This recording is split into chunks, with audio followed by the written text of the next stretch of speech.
আজকে তৃণমূল কংগ্রেসের পক্ষ থেকে আমরা আপনাদের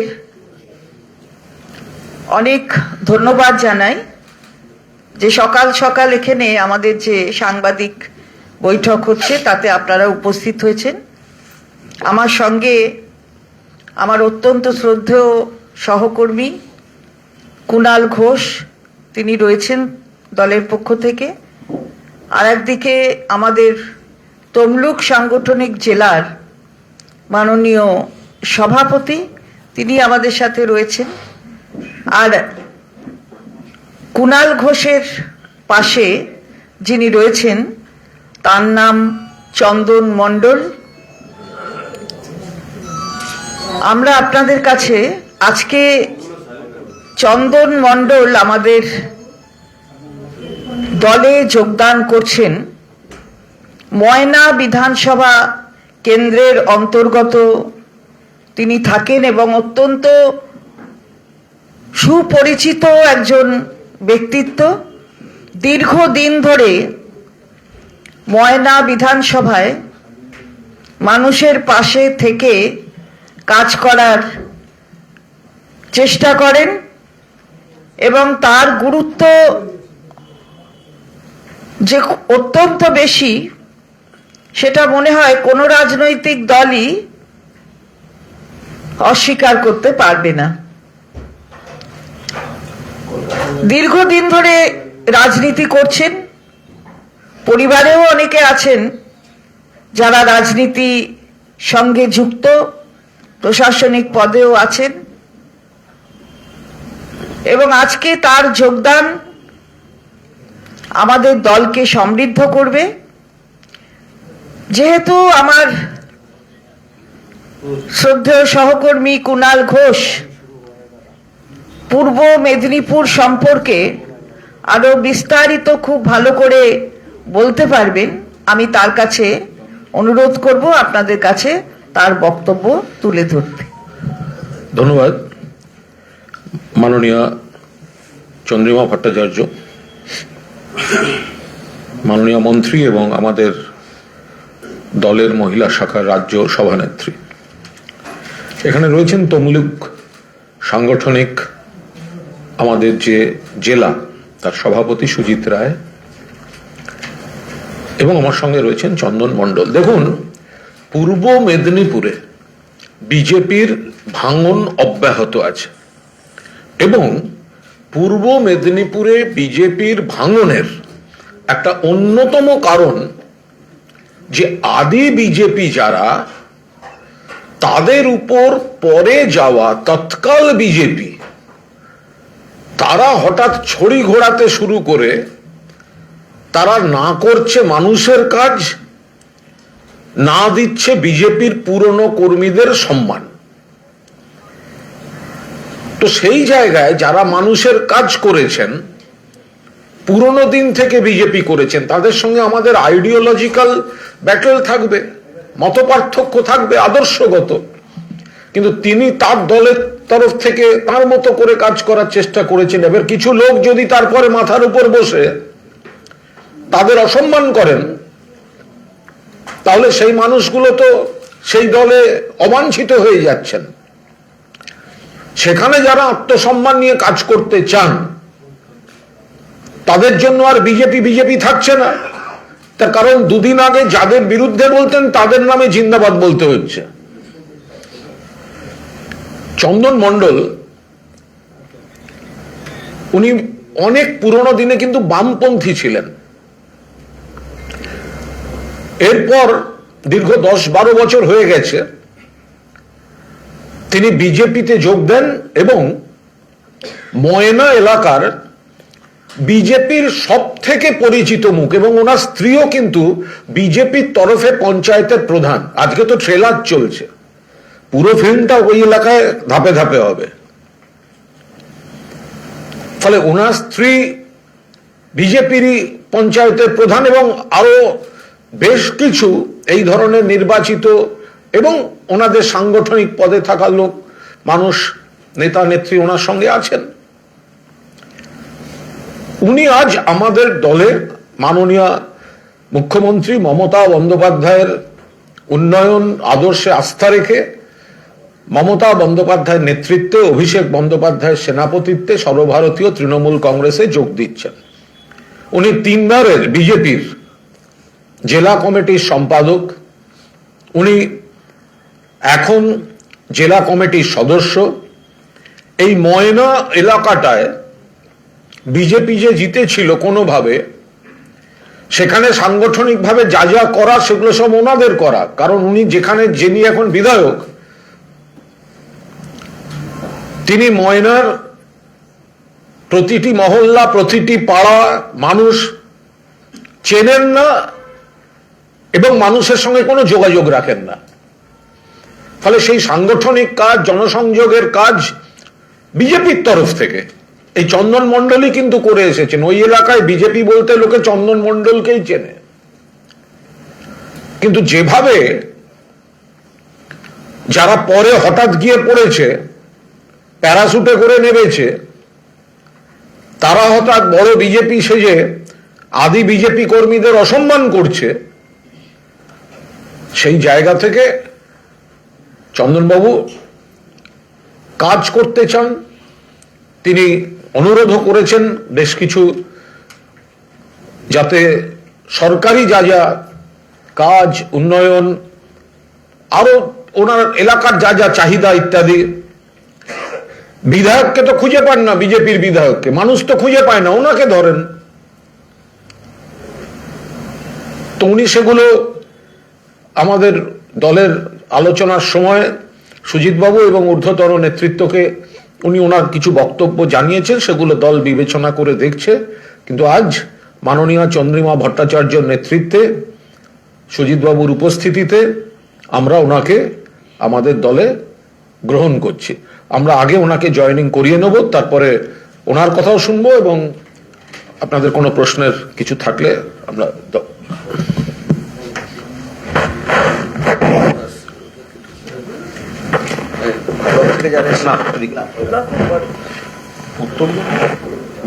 মমতা ব্যানার্জি জিন্দাবাদ, জিন্দাবাদ জিন্দাবাদ তৃণমূল কংগ্রেস জিন্দাবাদ, জিন্দাবাদ জিন্দাবাদ অভিষেক ব্যানার্জি জিন্দাবাদ, জিন্দাবাদ জিন্দাবাদ মামাটি মানুষ জিন্দাবাদ। জিন্দাবাদ জিন্দাবাদ। এখানে ব্লক থেকে আরো অনেকে এসছেন, সমস্ত নেতৃত্ব এসছেন এবং এর পরের ধাপে ওনারা ঠিক করে নেবেন জেলা সভাপতির সঙ্গে কথা বলে, যে যারা ধরুন ওনার স্ত্রী পঞ্চায়েতে প্রধান, এরকম আরো অনেক নির্বাচিত সদস্য যারা আছেন, যারা সংগঠনের আছেন, তারা এরপর ধাপে ধাপে কিভাবে যোগদান করবেন সেই মেকানিজমটা, সেটা ওনারা সাংগঠনিকভাবে ঠিক করে নেবেন। আমি অনুরোধ করব চন্দনবাবুকে সংক্ষেপে কিছু বলার জন্য। নমস্কার। মঞ্চে আছেন মন্ত্রী মহোদয়া চন্দ্রিমা ভট্টাচার্য, উপস্থিত আছেন খুব পরিচিত মুখ কুণাল ঘোষ মহাশয়, আমাদের তৃণমূল কংগ্রেসের তমলুক সাংগঠনিক জেলার সভাপতি সুজিত রায় মহাশয় এবং সকল মিডিয়া বন্ধুগণ এবং আমার বার্তা যারা শুনছেন সবাইকে আমার পক্ষ থেকে প্রীতি শুভেচ্ছা অভিনন্দন, আমার আন্তরিক ভালোবাসা জানাই। আমি হয়তো আমার বক্তব্য সেভাবে সব মানুষের কাছে পৌঁছে দিতে পারিনি। আজকে মিডিয়া বন্ধুদের কাছে জানাতে চাই কেন আমি তৃণমূল কংগ্রেসে যোগদান করছি।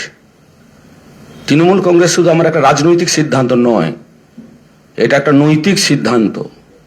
কারণ আমি যেদিন থেকে ছোটবেলা থেকে যখন থেকে আমার জ্ঞান হয়েছে, আমি ময়নার মানুষকে ভালোবাসি, ময়নার মানুষের জন্য কাজ করতে চাই।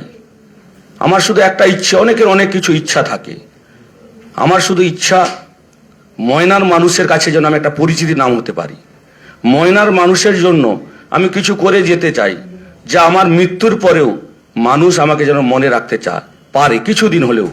এইরকম একটা প্রচেষ্টা নিয়ে ছোটবেলা থেকেই আমি মানুষের পাশে দাঁড়াই, সমাজসেবামূলক কাজকর্ম করি। এবং কুণালবাবু বলেন আমি বামফ্রন্ট করতাম, কিভাবে আমি বিজেপি নেতা হয়ে গেলাম আমি নিজেও জানি না। যে 2021 সালে যেখানে আমি বিজেপির মুখ বা প্রার্থী হওয়ার মুখ হয়েছিলাম, যাই হোক, দলের স্বার্থে আমরা চাইছিলাম ময়না মডেল, ময়না মাছ চাষের উপর নির্ভর করে মানুষ, যে ময়নার কথা আমাদের বিধায়ক আমাদের ময়নার মুখ উজ্জ্বল করবে বা কাজকর্ম করবে, বিধানসভায় ময়নার কথা তুলে ধরবেন। কিন্তু উনি বিধায়ক থাকাকালীন কিছু কাজ করেছে, একটা নিদর্শন দেখাক যা ময়নার মানুষ ওনাকে আগামী দিনে গ্রহণ করবে। উনি সেভাবে কিছুই কাজ করতে পারেনি। ময়নার মূল সমস্যা হচ্ছে ময়না নিচু এলাকা, জল জমে যায়, বর্ষাকালে রাস্তাঘাট ডুবে যায়। ময়নার মানুষ এই জল যন্ত্রণা থেকে বাঁচতে চায়। এই পদক্ষেপ আমাকে আগামী দিনে করতে হবে, সেই আশ্বাস আমি আমাদের মাননীয় মুখ্যমন্ত্রী মমতা বন্দ্যোপাধ্যায় এবং শ্রী অভিষেক ব্যানার্জিকে আমি জানিয়েছিলাম। তিনি আশ্বাস দিয়েছেন যে আগামী দিনে ময়নার যাতে মানুষের সমস্যা সমাধানের সুরাহা করতে পারি, আমাকে সব রকমের সহযোগিতা করবে। ময়নায় যেমন বর্ষাকালে জল জমে যায়, সেই সাথে মাছ চাষের উন্নয়ন এবং ময়নার মানুষের মাছ চাষের জন্য মিষ্টি জলের প্রয়োজন, যা রূপনারায়ণ নদী থেকে নিয়ে যাওয়ার ব্যবস্থা করা এবং রাস্তাঘাটের সমস্যার সমাধান, চাওড়া রাস্তা। এই কাজটা যদি আমরা করতে পারি, ময়নার মানুষ এইটাই চায়, বন্যা থেকে মুক্তি চায়, টাকা পয়সা বা অন্যান্য সহযোগিতা কিছু না করলেও। এবং মাছ চাষের সাথে বহু মানুষ যুক্ত, কোনো মানুষ 99% মানুষ এই কাজের সাথে যুক্ত। তাদের জীবন জীবিকার পাশে দাঁড়ানো, বিশেষ করে যে আমাদের বাক্সা এবং গজিনাতে যে লক্ষ্মীর ভান্ডার বন্ধ হয়ে যায়, এটা খুব জনপ্রিয় প্রকল্প। এই প্রকল্পের মধ্য দিয়ে মায়েরা তারা তাদের রুটি রোজগার মানে একটা মাসিক যে খরচের তালিকা তৈরি করে রেখেছে, টাকাটা বন্ধ হয়ে গিয়েছে, তারা খুব কষ্টের মধ্যে ছিল। আমি মাননীয় মুখ্যমন্ত্রীকে চিঠি লিখি এবং তিনি আশ্বাস দেন প্রকল্পের টাকা দ্রুত গতিতে আমাদের এলাকার মায়েরা পাবে। তারা টাকা পেয়েছে, কিন্তু এখনো 5-6 মাসের টাকা বাকি আছে। আমি আবেদন করছি যাতে এই টাকাটা তাড়াতাড়ি ছেড়ে দেওয়া হয়। আমাদের সত্যি গর্ব লাগে যে অভিষেক ব্যানার্জির সাথে আমি নিজেও কথা বলেছি, উনি দ্রুততার সহিত সেটা দেখবেন এবং ময়নার সার্বিক উন্নয়নের স্বার্থে আমার পাশে দাঁড়াবেন বলে কথা দিয়েছেন। তাই আমি সিদ্ধান্ত নিলাম ময়নার মানুষের জন্য আমি ভারতীয় জনতা পার্টি ছেড়ে তৃণমূল কংগ্রেসে যোগদান করলাম। আমি ভারতীয় জনতা পার্টির 3 বারের ডিস্ট্রিক্ট কমিটির সেক্রেটারি ছিলাম, এখন বর্তমানে আমি জেলা কমিটির সদস্য এবং ময়না থেকে প্রথম আমি ভারতীয় জনতা পার্টির ডিস্ট্রিক্ট সেক্রেটারি, ময়নার প্রথম আমি ব্লক কনভেনার।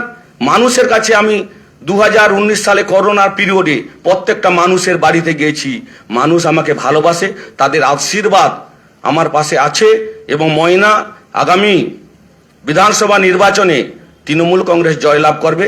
আমার নামে কুৎসা রটনা করলেও কোনো মানুষ বিশ্বাস করবে না, কারণ আমি প্রশাসনিক ক্ষমতায় আজ পর্যন্ত কোনোদিন বিলং করিনি।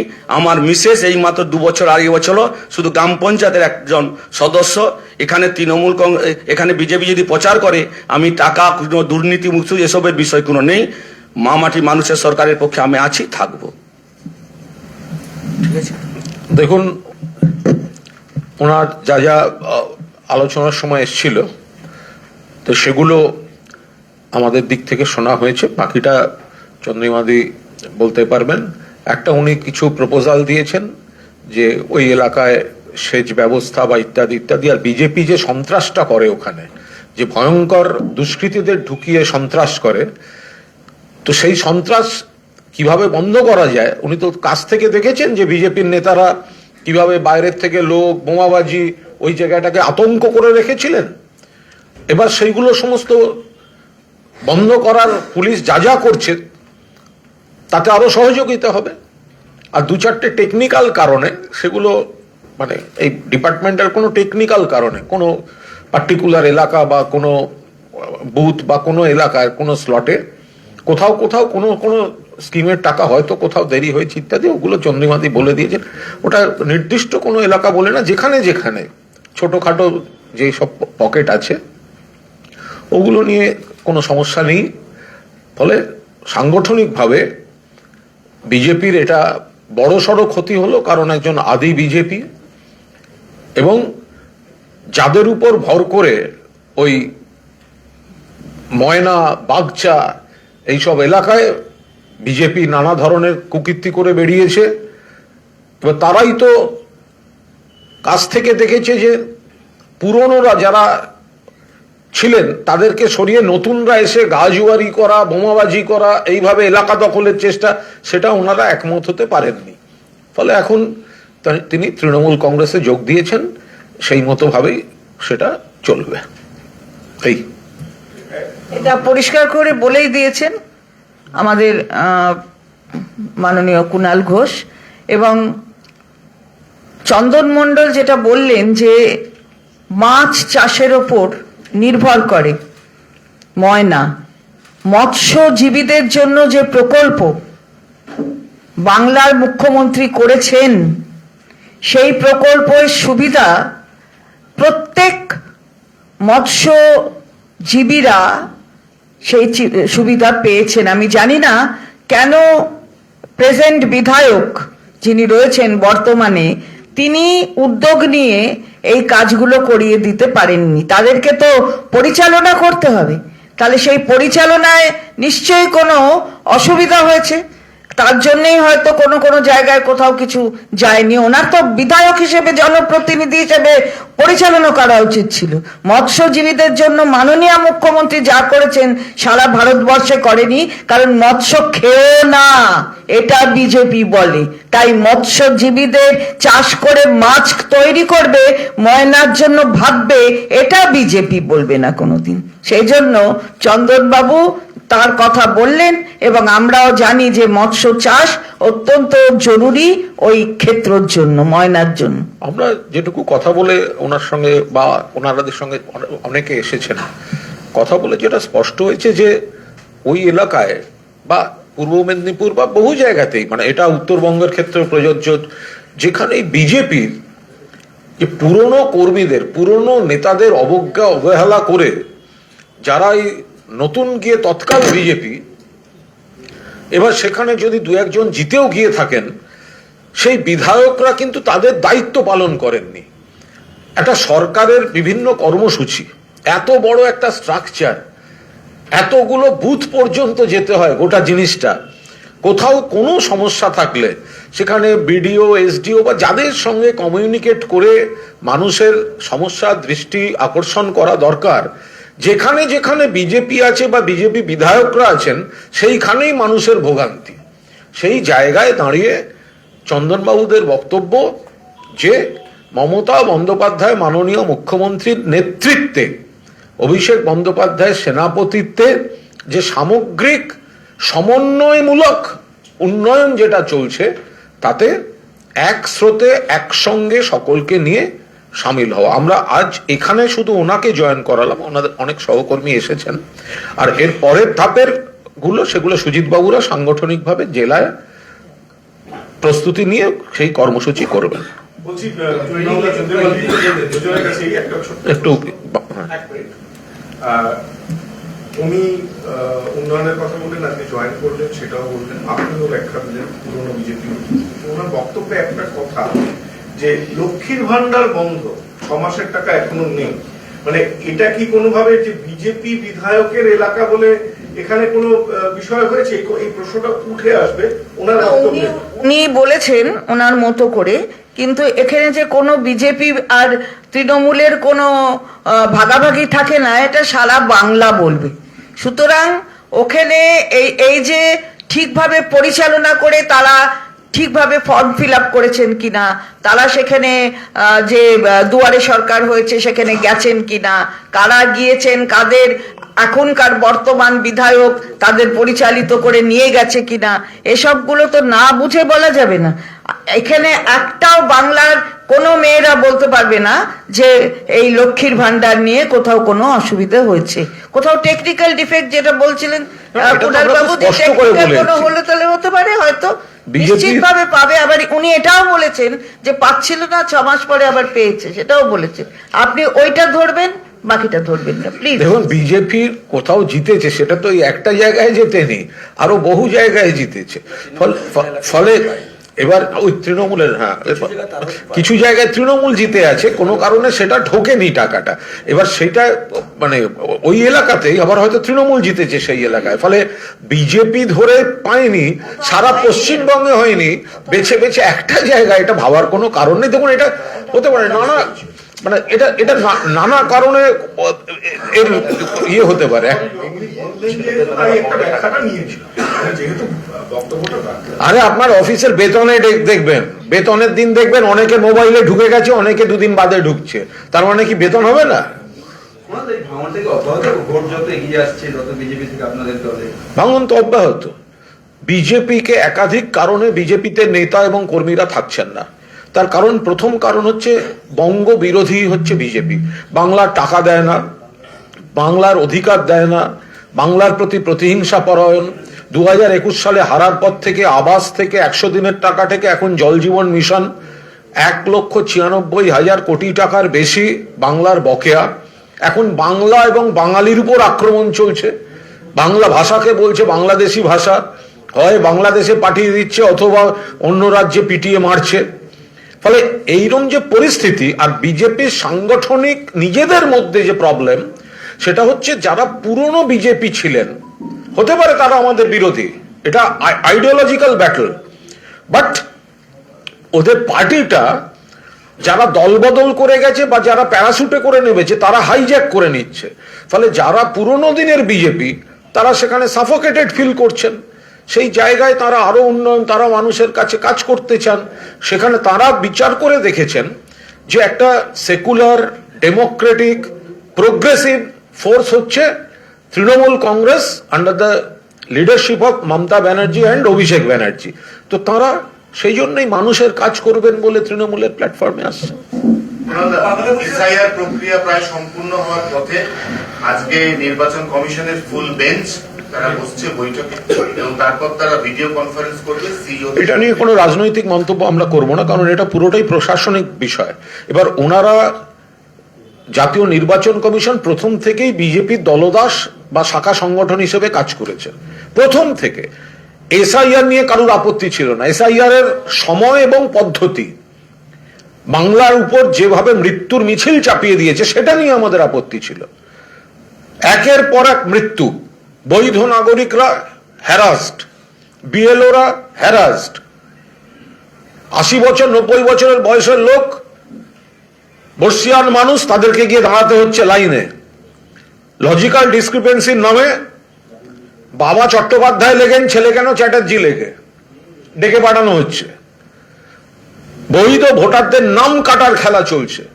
আমরা এই পদ্ধতিটার পুরোপুরি বিরুদ্ধে, এবং এই লড়াইটা বাংলার মানুষের ভোটাধিকার রক্ষার লড়াই ঐতিহাসিক জায়গায় নিয়ে গেছেন মাননীয় মমতা বন্দ্যোপাধ্যায়। সুপ্রিম কোর্টের প্রধান বিচারপতির এজলাসে নিজে দাঁড়িয়ে সওয়াল করেছেন এবং তার তোলা পয়েন্টগুলি থেকে মান্যতা দিয়ে হস্তক্ষেপ করেছেন সুপ্রিম কোর্ট। এটা হচ্ছে আমাদের সার্বিক অবস্থান। আমরা একজন বৈধ ভোটারকেও বাদ দিতে দেব না। বাকি মিটিং ইত্যাদি এটা প্রশাসনিক বিষয়, ওই মিটিং এর বিষয়ে কোনো মন্তব্য করব না।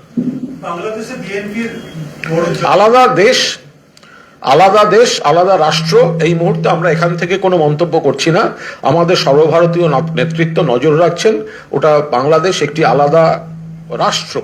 ফলে তার অভ্যন্তরীণ যে বিষয়, আমরা সবসময় চাই বাংলাদেশ শান্ত থাকুক, সুন্দর থাকুক, গণতান্ত্রিক, প্রগতিশীল থাকুক। আমাদের অনেকেরই স্মৃতি, পূর্ব বাংলা একটা আলাদা আবেগ, এই সুন্দর স্মৃতি অটুট থাকুক। এর বাইরে একটি আলাদা রাষ্ট্রের ভোট হচ্ছে, আমরা এখান থেকে কোনো রাজনৈতিক মন্তব্য করব না।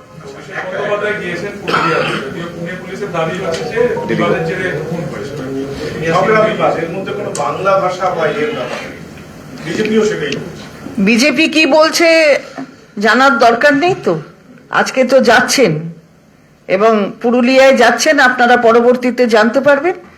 অভিষেক বন্দ্যোপাধ্যায় মাননীয় সাংসদ, তিনি নিজেই বলবেন। সুতরাং আজকে বাংলা ভাষায় কথা বললে, আমরা গতকালও বলেছি, আর আমরা বলবার পরে তারপরে সেটাকে একটু কভার আপ করবার জন্য বিজেপির নেতৃত্বের অঙ্গুলি হেলনে ওখানকার প্রশাসন, মহারাষ্ট্রের প্রশাসন অন্য কথা বলছে, সেটা বাংলার মানুষ বোঝে। সুতরাং আজকে মাননীয় সাংসদ গেছেন ওখানে, তিনি নিশ্চিতভাবে আপনাদের কাছে তার বক্তব্য তুলে ধরবেন। ঢাকুলিয়ার কেসে গতকালকে 17 জনের জামিন হয়েছিল, এখনো পর্যন্ত সোনাপ্রাপ্য অধরা। দেখুন, কোনো ঘটনা ঘটলে আপনারা সঙ্গে সঙ্গে অধরায় চলে যান, দুদিন বাদে দেখা যায় কিন্তু ধরা পড়েছে এবং আইনি যা যা ব্যবস্থা নেওয়ার হচ্ছে। ফলে একটি ঘটনা ঘটেছে, অনভিপ্রেত ঘটনা, পুলিশ ব্যবস্থা নিয়েছে। এখন বিরোধীরা যার যার নাম দেবে, পুলিশকে তাদের অ্যারেস্ট করে বসিয়ে রাখতে হবে, এই ধরনের তো কোথাও কোনো নিয়ম লেখা নেই। যারা অশান্তিতে জড়িত, পুলিশ প্রশাসন ব্যবস্থা নিচ্ছে। সব ব্যাপারে রাজনৈতিক মন্তব্য করবো কেন? বিরোধীরা শুধু নয়, এখানে তো পুলিশ যে সুমোটো করেছিল প্রথম যে এফআইআর 3টের মধ্যে, তার মধ্যেই তো একদিকে সোনাপ্রাপ্য এবং একদিকে বাপি হালদার। তাহলে পুলিশ তো খুবই খুবই ভালো কাজ করেছে। পুলিশ যদি কোনো কিছু শুরু করে থাকে, তো প্রথম এফআইআর এ নাম ছিল বলেই তারপরে তদন্ত করে দেখেছে যে তার কোথায় কি আছে ইত্যাদি, হয় তদন্ত করে দেখে নিয়েছে অথবা সেই তদন্তটা চলছে। তাহলে এরকম বিষয় কি আছে? এরকম একাধিক ঘটনা দেখবেন কদিন বাদে ধরা পড়েছে বা পুলিশের পদক্ষেপ। এরকম তো নয় যে 24 ঘন্টা, আরজি করে 24 ঘন্টার মধ্যে ধরে নিয়েছিল, সেটাও আপনাদের পছন্দ হয়নি। তখন আবার প্রশ্ন হচ্ছে আরো মিছিল করে লোক ধরেননি কেন? আবার যে 24 ঘন্টার মধ্যে ধরেনি খুঁজছে, সেটাও আপনাদের পছন্দ হবে না। কদিন আগে কাকে একটা 72 ঘন্টায় ধরেছে, সেটাও আপনাদের পছন্দ হচ্ছে না। বিরাট সমস্যা। বলছি এই বিষয়টা নিয়ে একটা প্রশ্ন, নদিয়ায় একজন মাস্টার মশাই, একজন ভদ্রলোক, তিনি ওই তার মায়ের অঙ্গদান চক্ষুদান করবার অঙ্গীকার করেছিলেন, ওটা দিতে যাচ্ছিলেন। গ্রামের লোকেরা বলেছেন যে উনি আমরা এটা সেই জায়গা থেকে পুলিশ তাকে 3 দিন ধরে গ্রেপ্তার করে রেখেছে, অথচ এখানে দেখা যাচ্ছে যে সোনাপ্রাপ্য সহ অন্যরা এগুলো এইভাবে তুলনা হয় না। কিন্তু ইনভেস্টিগেশন প্রসেস, এই প্রশ্নও করা যায় না, এর উত্তরও দেওয়া যায় না। ভেতরে কি আছে সেটা পরবর্তীতে যখন ফাইনালিটিতে রিচ করবে তখনই বলবে। অধরা ধরা সব নিয়ে কুণাল বাবু ইতিমধ্যেই বলেছেন। সুতরাং আপনি ওই কেসটার সাথে এই কেসের কোনো সম্পর্ক নেই, সোনাবাপুর সাথে ওইখানকার কেসের সম্পর্কটা কি? সুতরাং না, পুলিশের ভূমিকা, পুলিশ অত্যন্ত ভালো ভূমিকা নেয় সর্বত্র। তো ধরা না পড়তে আপনি অন্য রাজ্যের কথা বলেন না কেন, যেখানে ধরছেই না, কোনো মতে ধরছেই না। এতগুলো নারী নির্যাতন হলো, বাইরে থেকে জেল থেকে বার করে নিয়ে এসে গলায় মালা পরাচ্ছে, টিকা পরাচ্ছে, বলছেন না কেন আপনারা? আপনাদের সংবাদ মাধ্যমরা বলছেন না কেন? আমরা মহিলারা নিশ্চিতভাবে আপনাদের কাছে দাবি রাখবো, ওদের বলুন, ওদের কথা বলুন। আপনি এখানে বলছেন ঠিক আছে, আমরা নিশ্চয়ই উত্তর দেব, কিন্তু ওগুলো নিয়ে কখনো বলেন না তো। ওটা কি ভারতবর্ষের বাইরে নাকি? ওটা কি আমার দেশের বাইরে, রাষ্ট্রের বাইরে? নাকি মেয়েদের আলাদা আলাদা আলাদা আলাদা প্রাদেশিকতার তাদের ছাপ আলাদা হয়ে যায়? জিজ্ঞাসা করছি আমরা। না, আমি ওকে একটা উত্তর দিয়ে দিই, এটা একটা উত্তর দিয়ে দিই যে আমাদের সোনাজয়ী যে মেয়েরা, সোনার মেয়েরা, তাদের শ্লীলতাহানি করেছিল বিজেপির MP Brij Bhushan. We want justice বলে সেই মেয়েরা দিল্লির রাস্তায় বসেছিল। অমিত শাহের পুলিশ গিয়ে পিটিয়ে তুলেছিল সোনার মেয়েদের, আর নরেন্দ্র মোদী আর অমিত শাহ ব্রিজভূষণকে নিয়ে লোকসভায় বসেছিল। তো আপনাদের তখন সেটাকে একটু ব্রেকিং বলে মনে হলো না? পুলিশ খুঁজছে। আর ওই যেটা চোখের বিষয়, আমরা তো পরিষ্কারভাবে বলেছি, একদম যদি কেউ চক্ষুদান করে থাকেন বৈধভাবে, ঠিক কাজ করেছেন, তার কোনো শাস্তি প্রাপ্য নয়। কিন্তু সেই এলাকার কিছু লোক এমন একটা পরিস্থিতি তৈরি করেন, পুলিশকে অনেক ক্ষেত্রে নিরাপত্তার স্বার্থে পরিস্থিতিটার প্ররোচনাগুলোকে থামিয়ে দেওয়ার জন্য, একটু আপনাদের তথ্যগুলো দেখে নি, ওদের তথ্যগুলো দেখে নি, এই অপ্রিয় কাজটা পুলিশের ঘাড়ে চাপে। তো সেই জায়গায় দাঁড়িয়ে যা করার ঠিক সেইভাবেই, এর মধ্যে যিনি চোখ দান করিয়েছেন তারও কোনো অন্যায় নেই, এবং সেই এলাকার উত্তেজনা প্রশমনে পুলিশ যে পদ্ধতিতে এলাকাটাকে আবার শান্ত করে নিয়ে বের করে নিয়ে চলে গেছে, তারা তাদের কাজ করেছেন। এর মধ্যে আমি কোনো রাজনৈতিক মন্তব্যের প্রয়োজন আছে বলেই মনে করছি না। ওনার একটা প্রশ্ন, সেটা হচ্ছে যে বাবরি মসজিদের নির্মাণ ইংলিশটা বাংলাটা হয়ে যায়। বাবরি মসজিদের নির্মাণ কাজের পর একটা বাবরি যাত্রা হলো, 50,000 বলে আলটিমেটলি 51 জনকে নিয়ে কালকের একটা বাবরি যাত্রা হলো। তার মধ্যে 14 জন ওদের নিরাপত্তা রক্ষী নিজেদের। আর দ্বিতীয় কথা হচ্ছে যে 14ই ফেব্রুয়ারি মুর্শিদাবাদের পুলিশ সুপারের অফিস অচল করে দেবো, সারাদিন পুলিশ সুপারকে আটকে রেখে দেবো, সেটাও কালকে বিকেলে উইথড্র হয়ে গেল কর্মসূচিটা। উনি যে বারবার ব্যাকফুটে যাচ্ছেন, কি বলবো? আমি তো বারবার বলছি, হুমায়ুন কবির দেখুন, প্রথমে শুনলাম ব্রিগেডে সভা, সেটা তারপর চলে গেল পাড়ার মাঠে, তারপর সেখান থেকে গিয়ে পুলিশ সুপারের বাড়ির সামনে গিয়ে দাঁড়িয়েছে। এই শুনলাম নাকি কত লোক যাবেন বাবরি যাত্রায়, সব মিলিয়ে 51 জন, তার মধ্যে 14 জন ওদের security.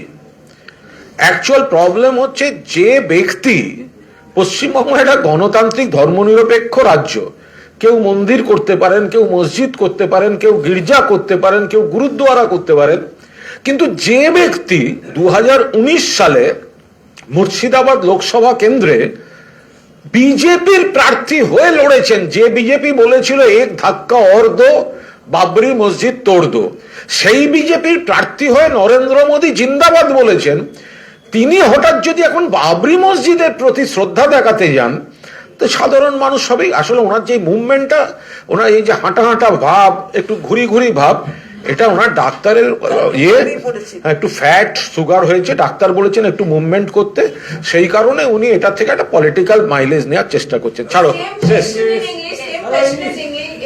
How do you react to this Humayun Kabir's entire Babri Yatra, numbers going down again? Humayun Kabir is not a factor at all. All this is our game from Bhajpa. Last time they tried to divide the vote depending upon Congress and CPM alliance, and they got 0. This time they are trying to divide some voters in the name of religion.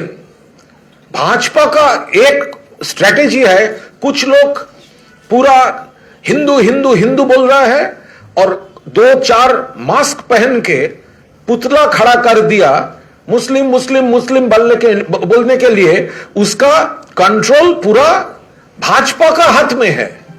तो ये मंगल में नहीं चलेगा। हर एक को पता है, अगर भाजपा को हराना है तो हर एक वोट ममता दीदी का उम्मीदवार को देना चाहिए। एक भी वोट अगर आप कंफ्यूज्ड होकर बीजेपी के ट्रैप में आकर ये हुमायूं जैसा लोग को एक भी वोट देता है, वो घुमाकर भाजपा को फायदा के लिए वो लोग यूज करेंगे। Today, Abhishek Banerjee is going to meet the migrant workers' family in Purulia, but BJP and Pune Police both says that TMC is doing a politics on the lines of language, whereas it was just a mere accident and it happened only because of He was intoxicated and there was this crash.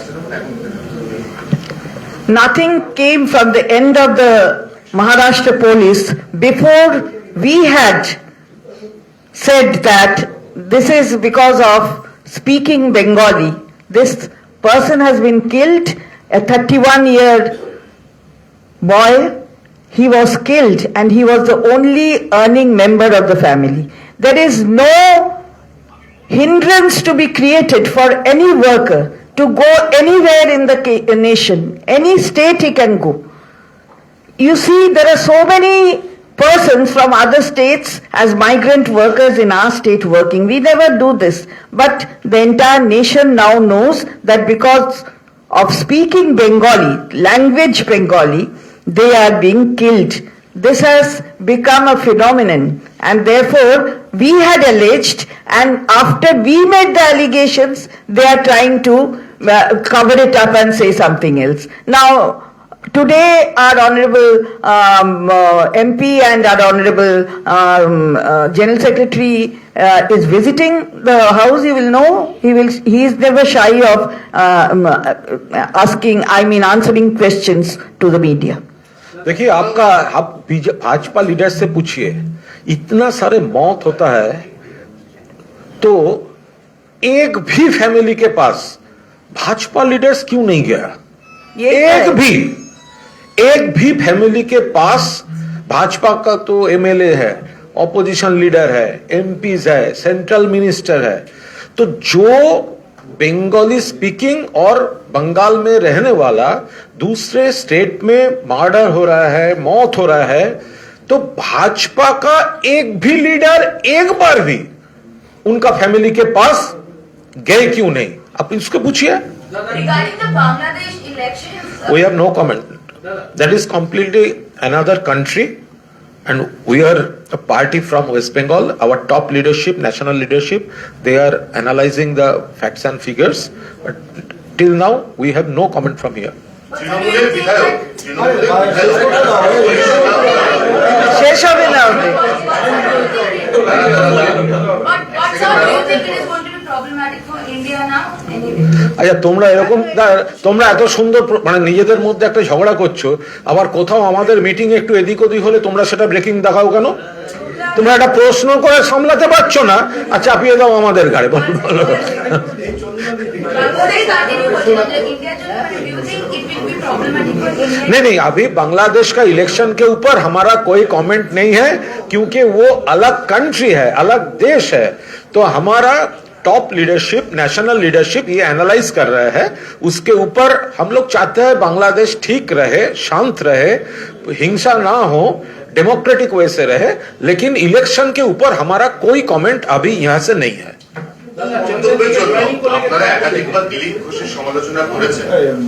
Pareshram Das তিনি comment করেছেন যে হুমায়ুন কবির যদি candidate হতে চায় তাহলে তার দুটো পা ভেঙে রেখে দেবো, এই মন্তব্যকে সমর্থন করে? দেখুন, এটা সমর্থন অসমর্থনের বিষয় নয়। আমরা কোনো তৃণমূল কংগ্রেস কোনো আপত্তিকর, হিংসামূলক বা অসহিষ্ণু মন্তব্যকে সমর্থন করে না, কিন্তু উল্টো দিক থেকে যদি সমানে প্ররোচনা আসতে থাকে, বিষ মাখানো কথাবার্তা আসতে থাকে, এবার সেই এলাকায় কি তার প্রভাব পড়ছে, সেইখানে দাঁড়িয়ে কোনো নেতা সেটাকে কাউন্টার করতে গিয়ে পুরোটা কি বলেছেন সেগুলো না শুনে একটা শব্দ ধরে, আর বিজেপি নেতারা সবসময় তো বলে যাচ্ছেন টাঙিয়ে দেবো, মেরে দেবো, লাঠি নিয়ে নামুন, হাতে অস্ত্র রাখুন, তো সেখানে তো আমরা এগুলো কারোরটাই সমর্থন করি না। কিন্তু লাগাতার যদি প্রচার এবং প্ররোচনা হতে থাকে, ফলে আমাদের কোনো নেতা গ্রাউন্ডে দাঁড়িয়ে তিনি সেইটাকে কাউন্টার করার জন্য তার মূল বক্তব্যটা দিয়ে বিচার করতে হবে। কিন্তু আমরা এই ধরনের বক্তব্য আমরা নিশ্চয়ই কোনোভাবে পার্টি এটা এন্ডোর্স করে না। ঠিক আছে, থ্যাংক ইউ। ज्वाइनिंग में लिखा है। देखिए, आज यहाँ पर ईस्ट मिदनापुर का वो जो मोयना एरिया है, जहां पे भाजपा का लीडर, वो डिस्ट्रिक्ट का बहुत बड़ा लीडर चंदन मंडल जी, वो अभी आज तृणमूल कांग्रेस में ज्वाइन कर रहा है। हमारा honourable minister Chandrima Bhattacharya, honourable district president Sujit Roy ji यहाँ पर है, और चंदन बाबू ये पुराना, ये आदि भाजपा है, पुराना भाजपा है। बहुत पहले वो लेफ्ट फ्रंट करते थे, लेकिन 10-12 साल हो गए हैं पूरा भाजपा करते हैं। लेकिन प्रॉब्लम भाजपा में ये हुआ कि वो बाद में जो गया है, पैरासूट लेके जो भाजपा में ऊपर से आ पड़ा, तो उसका साथ जो आदि भाजपा, ओल्ड भाजपा जो है, उसका जो काम का तरीका है, उसका जो रिस्पेक्ट है, वो तो जो नए नए लोग गए हैं, वो जो इलाका का जो आदमी है, पब्लिक है, पब्लिक रिलेशन में नहीं है, पब्लिक सर्विस में नहीं है, और जो लोग पुराना भाजपा है जो करने चाहता है वो लोग इंसल्ट करते हैं, इग्नोर करते हैं। और ये चंदन मंडल जैसे लीडर वहां का, वो पब्लिक को सर्विस देना चाहता है। तो इसीलिए ममता बनर्जी का, under the leadership of Mamata Banerjee and Abhishek Banerjee, Trinamool Congress जिस तरह पब्लिक को साथ है, पब्लिक को पास है, पब्लिक के लिए है, तो वो तृणमूल कांग्रेस में आज शामिल हो गया। उनका फैमिली का भी वहां पर भाजपा वो पंचायत मेंबर एक्सेट्रा, वो पूरा टीम है, उनका पूरा लीडरशिप भी आया। तो वो फेज वाइज वो ऑनरेबल डिस्ट्रिक्ट प्रेसिडेंट वहां पर एक मैकेनिज्म कर लेगा, और भी सब ज्वाइन करेंगे। ये भाजपा का अभी डूबने वाला टाइम है, भाजपा का डूबने वाला टाइम है, याद है? 21 के पहले स्पेशल फ्लाइट भेजा था यहां से ले जाने के लिए। जिसको स्पेशल फ्लाइट में ले गया था वो सब लोग दीदी को बोलता है दीदी फ्लाइट नहीं चाहिए, एक टोटो भेज दीजिए, हम लौटना चाहता है। तो अभी पूरा उल्टा हो रहा है। तो इसका एक्सपीरियंस वो का एमएलए काम नहीं कर रहा है, पब्लिक उसको पहचानते नहीं है। तो ये पुराना जो वहां का रियल लीडर है वो अभी हमारा टीम में ज्वाइन करके आया। चलो